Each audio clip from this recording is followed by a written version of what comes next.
Bab 694. Tahanan itu berdiri di tengah air, tidak bergerak, wajahnya sedikit memerah. Tubuh Dewi gemetar. Ekspresinya menjadi muram. Di mana Arjuna? Aswin. Kemal menendang Aswin. Paduka Kaisar bertanya padamu, di mana Arjuna? Kemal tampak sedikit marah. Dia tahu bahwa tahanan itu membunuh orang dengan sangat cepat, apalagi pejabat lemah seperti Arjuna. Dia sama sekali tidak bisa dibandingkan dengan tahanan itu. Dia sudah memberitahu Aswin untuk tidak melemparkan Arjuna ke dalam sel yang sama dengan narapidana aneh tersebut begitu cepat. Harus menunggu mereka akan tiba baru melemparkannya ke dalam. Dengan begitu, Dewi baru bisa melihat Arjuna mati. Paduka Kaisar, Jenderal, Arjuna tiba-tiba bertengkar dengan Aswin menunjuk ke arah tahanan hukuman mati. Pencuri ini pagi ini. Entah apa yang mereka pertengkarkan. Ketika aku masuk, pintu sel Arjuna telah dihancurkan olehnya. Pintu sel tempat Arjuna di penjara memang berlubang. Namun, bukan tahanan yang menghancurkannya, melainkan Aswin yang menyuruh seseorang menghancurkannya terlebih dahulu. Pencuri itu menyeret Arjuna ke penjara airnya. Kami baru saja akan menghentikannya, tapi kalian sudah datang. Arjuna seharusnya berada di dalam air seka. Blub. Seketika aliran air menyembur dari penjara air, tahanan yang awalnya berdiri di dalam air tiba-tiba melompat ke udara. Wajah tahanan itu menjadi sedikit pucat. Dia menatap Arjuna yang muncul dari air dengan tidak percaya. Kenapa anak ini? Hai. Hah. Arjuna bernapas dengan keras. Begitu dia bangun, tahanan itu menekan Arjuna kembali ke dalam air lagi. Dia bisa hidup begitu lama, tentu dia tahu banyak hal. Jika dia membunuh Arjuna sekarang, dia masih punya kesempatan untuk bertahan hidup. Jika dia tidak membunuh Arjuna, dia pasti akan mati. Ratna. Gerakan Pangeran Maruta lebih cepat daripada Ratna. Begitu Arjuna didorong kembali ke dalam air, dia mendekat seperti orang gila. Arjuna, aku begitu percaya padamu dan menganggapmu sebagai saudara, kamu malah menyuruh istri kecilmu menculik Is dan Esi. Kembalikan putriku. Pintu penjara air tidak tertutup. Pangeran Maruta melompat ke dalam penjara air, menarik Arjuna, lalu bergulat dengannya. Pangeran Maruta masuk, Ratna juga masuk, orang-orang dari pihak Yuda tentu saja ikut masuk. Kemal melompat ke dalam penjara air dengan beberapa penjaga yang sangat terampil. Situasi di penjara air langsung kacau balau. Dalam kekacauan ini, Biksu, apakah kamu ingin melihat matahari di luar? Tahanan itu menatap Arjuna, yang menyentuhnya dalam kekacauan itu, dengan heran. Kalau ingin, buka lempengan batu yang ada di bawah kakimu. Arjuna, sialan. Arjuna ditarik oleh Pangeran Maruta. Di bawah air, sebilah pisau telah diarahkan padanya. Jika Pangeran Maruta tidak menarik Arjuna tepat waktu, Arjuna pasti sudah terluka. Pangeran, terima kasih, bisik Arjuna. Untuk apa kamu berterima kasih? Pangeran Maruta memelotot. Kalau kamu terus begini, Gading akan mengatakan bahwa sandiwaramu kurang baik. Dia berakting dengan sangat baik di luar kediaman Yuda hari itu, tetapi Gading mengatakan bahwa aktingnya biasa saja. Kondisi di bawah air bahkan lebih menarik. Berbagai jenis pisau, pedang, dan senjata tersembunyi. Air berangsur-angsur menjadi merah. Beberapa orang sudah terluka, lukanya tidak ringan. Tahanan itu menatap Arjuna yang sedang menggelepar di dalam air. Gerakannya kikuk, tetapi dia berhasil menghindar setiap kalinya. Orang lain merasa bahwa dia hanya beruntung. Namun, tahanan itu tahu. Setiap gerakan Arjuna tampak tidak disengaja, tetapi sebenarnya dia telah merencanakannya sebelumnya. Dia jelas bukan sekadar pejabat yang lemah. Dalam benak tahanan itu, setiap gerakan dan setiap kata Arjuna dalam 2 hari terakhir terlintas berulang-ulang. Ternyata begitu. Mata tahanan itu tiba-tiba membelalak. Dia sudah mengerti tujuan akhir dari kedatangan Arjuna kali ini. Paduka Kaisar, Pangeran Maruta, serta pejabat-pejabat pengadilan. Di bawah saksi orang banyak, Yuda tidak bisa mengelak. Tahanan itu mengangkat kakinya, kemudian menghentakkan kakinya dengan keras. Bang! Bab 695. Seluruh penjara air tiba-tiba menjadi seperti corong besar, air dengan cepat mengalir turun ke tempat tahanan itu menghentakkan kakinya. Setelah air hilang, terlihat sudah semuanya. Saat air di penjara air hampir habis, ekspresi Kemal mulai berubah tidak normal. Arjuna, kembalikan putriku. Pangeran Maruta dan Arjuna masih bergulat. Arjuna terpeleset, kemudian menarik Pangeran Maruta saat dia jatuh. Pangeran! Arjuna menepuk batu yang menonjol di dinding penjara air. Tarik keluar. Pangeran Maruta mengangguk lalu berteriak, Arjuna, kalau kamu tidak mengembalikan putriku, kamu akan mati. Cepat, Pangeran Maruta sudah gila. Kemal berteriak, kemudian memerintahkan para penjaga di sekitarnya untuk menghentikan Pangeran Maruta. Namun, sudah terlambat. Pangeran Maruta sekuat lembu. Batu yang tertanam di dinding penjara bawah tanah air ditarik keluar olehnya. Bang! Suara keras terdengar. Dinding penjara bawah tanah air itu tiba-tiba terbuka, di belakangnya ada lorong dengan obor di kedua sisi. Batu yang ditarik keluar oleh Pangeran Maruta adalah mekanisme untuk membuka lorong rahasia itu. Pada saat ini, tahanan itu sudah mengerti mengapa Arjuna berada di bawah air begitu lama. Arjuna bukan ditekan olehnya hingga tidak bisa bangun, tetapi mencari saluran pembuangan dan mekanisme pintu masuk lorong itu. Tahanan itu tidak bisa mengalihkan pandangannya dari Arjuna. Anak ini putih dan bersih, tidak hanya memiliki keterampilan unik dan keterampilan air yang baik, tetapi juga memiliki otak yang sangat cerdas. Melihat ekspresi Kemal yang panik, Yuda sudah mengerti apa yang terjadi. Lorong ini pasti digali oleh pencuri ini untuk melarikan diri. Yuda menunjuk tahanan itu sambil berteriak dengan marah. Rendra, tangkap dia. Kemal panik, tetapi Yuda tidak panik. Dia meminta Rendra menangkap tahanan itu untuk mengalihkan perhatian. Baik, Yang Mulia. Rendra menyerbu masuk dengan agresif bersama puluhan prajurit yang membawa pedang besar. Arjuna mengernyit. Dia dengan cepat mengangkat kakinya untuk menendang tahanan itu dari sudut yang tidak terlihat oleh siapapun. Biksu, lawan. Yuda membiarkan Rendra masuk. Targetnya jelas bukan hanya tahanan itu, tetapi juga Arjuna dan Pangeran Maruta. Dalam kekacauan itu, wajar saja jika dia dan Pangeran Maruta mati secara tidak sengaja. Bang, bang, bang. Kaki tahanan itu berayun maju mundur, membuat rantai besi itu berdenting. Hal itu memperlambat langkah Rendra dan yang lainnya, juga memaksa Arjuna dan Pangeran Maruta masuk ke lorong. Raut wajah Aswin berubah drastis. Yang Mulia Kemal, hari ini. Lepaskan air sekarang, teriak Kemal dengan panik. Bau!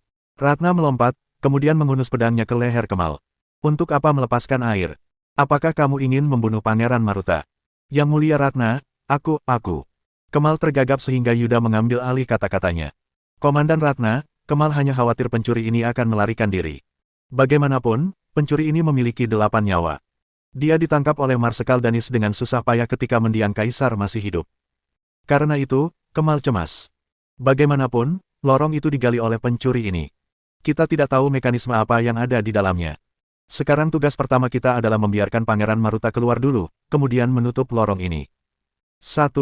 Rendra, bawa Pangeran Maruta dan Arjuna ke atas, lalu tutup lorong ini. Terlepas dari apakah Dewi setuju atau tidak, Yuda memberi perintah secara langsung. Ratna hanya membawa belasan penjaga bersamanya. Dia sama sekali tidak bisa menghentikan orang-orang Rendra. Anak buah Rendra melompat ke bawah lorong. Terowongan kecil itu dipenuhi oleh penjaga kekaisaran Rendra. Mereka segera bergegas menuju Arjuna dan Maruta. Arjuna, aku akan menghentikan mereka. Cepat pergi. Istrimu, Is, dan Esi pasti ada di dalam. Pangeran Maruta berdiri di tengah lorong, lalu berbalik untuk mendorong Arjuna. Arjuna mengangguk, kemudian terus berlari ke dalam. Bang! Sesuatu melesat dari depan lorong dengan kecepatan tinggi, kemudian langsung menabrak Arjuna. Bab 696. Arjuna menundukkan kepalanya secara naluriah. Objek yang menabraknya. Lebih tepatnya bukan sebuah objek, melainkan seseorang. Saat tatapan mereka bertemu, reaksi orang lain itu lebih cepat daripada Arjuna. Lengan kurus itu melingkari pinggang Arjuna dengan erat, wajah mungil itu diusapkan pada dada Arjuna terus-menerus. Tuan. Tubuh mungil itu bergetar. Ada ribuan kata yang ingin dia ucapkan, tetapi dia hanya bisa mengulangi kata, Tuan. Itu adalah respons stres setelah seseorang menghadapi bahaya besar. Arjuna memeluk orang mungil itu, kemudian membelai rambutnya untuk menghiburnya. Jangan takut, aku di sini. Melihat Dinda, Dewi juga sangat bersemangat. Dia berjalan cepat ke lorong. Namun, seseorang berjalan lebih cepat darinya. Dinda.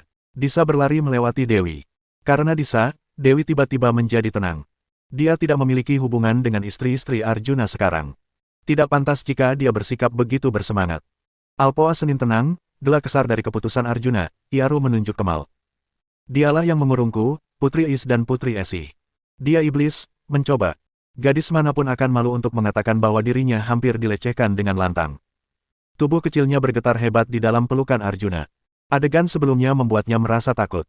Untungnya, ketika dipaksa menjadi pencuri oleh Galeo, Dinda berlatih beberapa keterampilan bertahan dan melarikan diri.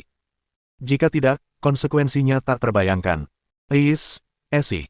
Begitu mendengar nama Is dan Esi disebut, Pangeran Maruta bergegas mendekat. Nak, cepat beritahu aku di mana mereka sekarang. Dinda berbalik, lalu mengarahkan tangannya ke lorong. Di dalam, pemandangan di ujung lorong mengejutkan banyak orang.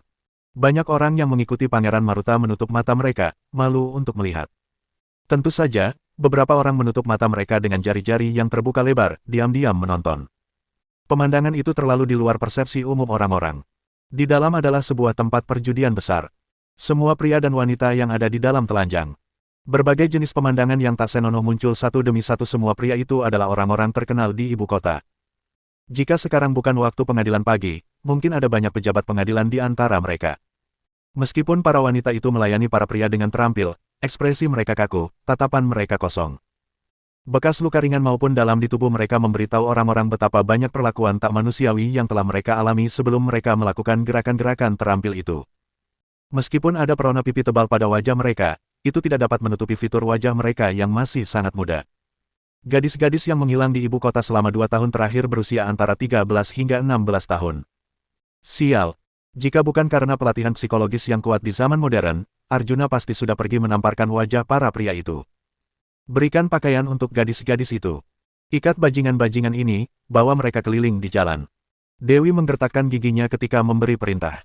Di bawah pimpinan Dinda, Riz dan Esi ditemukan di dalam sebuah ruangan gelap. Meskipun pakaian mereka robek berkeping-keping, Kemal ingin menyerang mereka setelah membunuh Arjuna, jadi mereka tidak mengalami kerusakan yang berarti. Kasino bawah tanah ini memiliki 2 pintu keluar. Satu di Kementerian Hukum, satu lagi di kamp patroli Kemal, dengan kesaksian Dinda, Riz dan Esi, mustahil bagi Kemal untuk menyangkalnya. Kaki Kemal lemas, dia berlutut di lantai. Sebagai kaki tangan utama, Aswin, Menteri Hukum, sudah jatuh dari tadi. Dia duduk dengan wajah pucat pasi. Tamat sudah semuanya. Bab 697. Ayah, selamatkan aku, selamatkan aku. Kemal memohon kepada Yuda dengan suara serak. Yuda memejamkan matanya dengan penuh penyesalan. Pada titik ini, bahkan para dewa pun tidak dapat menyelamatkan Kemal. Ada paduka kaisar, pangeran, serta pejabat-pejabat di tempat. Jangankan Yuda hanyalah seorang perdana menteri, bahkan kaisar tidak dapat melindungi Kemal secara terang-terangan. Yuda, menurutmu bagaimana kasus ini harus ditangani? Tanya Dewi dengan dingin kepada Yuda. Ayah, selamatkan aku. Melihat Dewi menanyakan hal ini, Kemal mengira keadaan akan berubah. Dia memeluk paha Yuda dengan erat. Yuda mengangkat kakinya untuk menendang Kemal dengan keras. Dasar anak pemberontak, kenapa kamu tidak mendengarkan ayah biasanya? Apa gunanya kamu memohon sekarang? Paduka Kaisar. Yuda menangkupkan tangannya lalu membungkukkan tubuhnya hingga 90 derajat. Aku gagal mendidik anak, tangani saja sesuai dengan hukum Bratajaya. Menurut hukum Bratajaya, Kemal telah menyiksa gadis-gadis muda, memaksa gadis-gadis muda, mendirikan tempat perjudian secara pribadi. Dia harus dicabut dari jabatannya, diturunkan menjadi rakyat biasa, kemudian diasingkan ke perbatasan. Agar Kemal tetap tinggal di ibu kota, Yuda berinisiatif mengembalikan jabatan pemandu umum kepada Galang. Adapun kaki tangan Kemal, Aswin si Menteri Hukum tidak seberuntung itu.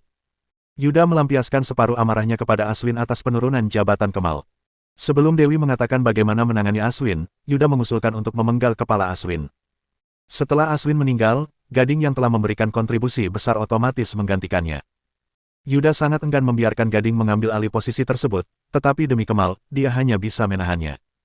Hanya dalam beberapa bulan, Yuda sudah kehilangan Menteri Keuangan, Menteri Hukum, serta jabatan Jenderal Kemal. Hal ini merupakan kerugian yang sangat besar. Sedangkan Arjuna tidak hanya tidak terluka, tetapi kekuatannya makin bertambah dari hari ke hari. Meskipun posisi Menteri Keuangan masih di tangan mereka, itu diperoleh dengan menyerahkan bisnis gandum dan minyak. Selain itu, Arjuna juga merupakan Wakil Menteri Keuangan. Sebagai Wakil Menteri Keuangan, Arjuna tidak memiliki kekuatan nyata, tetapi dia berada di kementerian itu. Yuda dan anak buahnya tidak akan berani menggelapkan kas negara lagi. Sedangkan untuk Departemen Hukum benar-benar hilang. Sekarang Gading pasti setia kepada Dewi. Setia kepada Dewi berarti setia kepada Arjuna. Para putri ditemukan dengan tidak bermoral, Galang kembali menjadi pemandu umum tingkat ketiga. Sedangkan Gading tidak hanya melanjutkan jabatannya, tetapi juga dipromosikan. Pangeran Maruta sangat gembira. Katanya begitu banyak acara bahagia harus dirayakan dengan cara yang megah. Biaya menjamu tamu akan ditanggung olehnya, perjamuan akan diadakan di kediamannya. Arjuna tidak keberatan. Untuk menyerang lawan harus menyerang baik dari dalam maupun luar. Menyetujui perayaan besar Pangeran Maruta berarti menyerang hati Yuda. Pada saat yang sama juga memberitahu para pejabat dan orang-orang di ibu kota. Bahwa sekarang Yuda tidak lagi berkuasa seperti dulu. Arjuna, kamu adalah pejabat tingkat ketiga di istana, tapi istrimu bahkan kurang dari 5. Sedikit sekali. Kamu tidak mandul seperti yang dirumorkan, kan? Apakah kamu mengalami masalah dalam hal itu? Atau semua rumor itu palsu? Kalau begitu kamu harus menikah lagi. Ada banyak wanita di Bratajaya yang sekarang tidak memiliki pria untuk dinikahi. Paduka Kaisar mendorong pria di Bratajaya untuk menikahi banyak wanita. Sebagai pejabat tingkat 3, kamu harus memberi contoh dulu. Pangeran Maruta, yang kalah dalam permainan tebak kode, terus menceramahi Arjuna. Awalnya, Arjuna mengira Pangeran Maruta tidak terima karena kalah. Namun kemudian dia menemukan bahwa lelaki tua ini tidak hanya sekadar ngomong. Malam itu, setelah makan dan minum sepuasnya, Arjuna berkata, "Aku pulang dulu, kalian minum pelan-pelan." Setelah itu, dia berdiri untuk pulang. Bang!